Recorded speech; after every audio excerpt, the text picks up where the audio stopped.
U.S. Secretary of State John Kerry has questioned the judgment of Israeli PM Benjamin Netanyahu over his stance on Iran's nuclear program.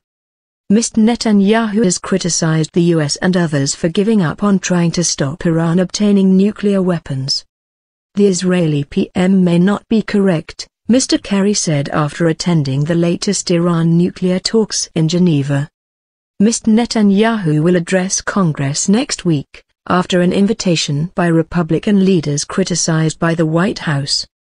Mr. Kerry was reacting to a speech in which Mr. Netanyahu had said the U.S. and others were accepting that Iran will gradually, within a few years, develop capabilities to produce material for many nuclear weapons.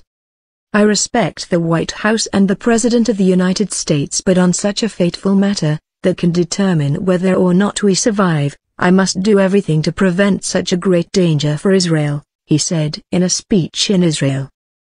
Having just concluded the latest round of nuclear talks with Iran in Geneva, Mr. Kerry told senators President Obama had made it clear the policy was not to let Iran get nuclear weapons and Mr. Netanyahu's might therefore not be correct. The invitation for Mr. Netanyahu to speak before Congress has angered Democrats.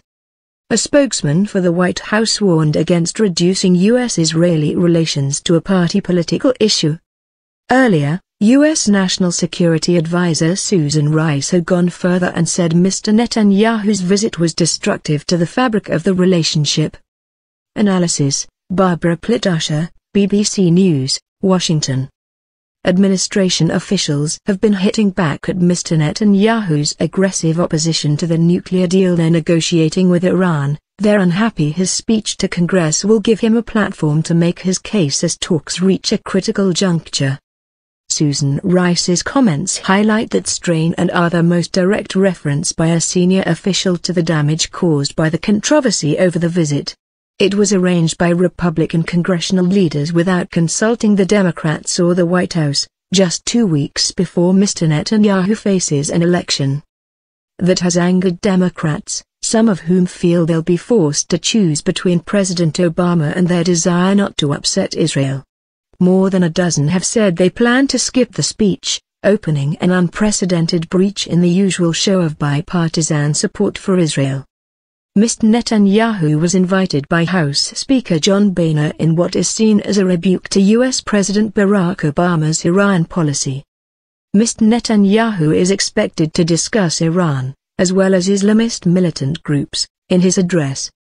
The current tensions took root over a decade ago when Iran's nuclear program first came to light. In 2005, Iran was referred to the UN Security Council, leading to a series of sanctions and UN resolutions requiring Tehran to stop enriching uranium. The US and other powers, the so-called P5+1, are negotiating with Iran on its nuclear program. They want to agree a deal by March this year, but Mr. Netanyahu is opposed to any agreement which might allow Tehran to retain the future capacity to build a nuclear weapon. Tough election.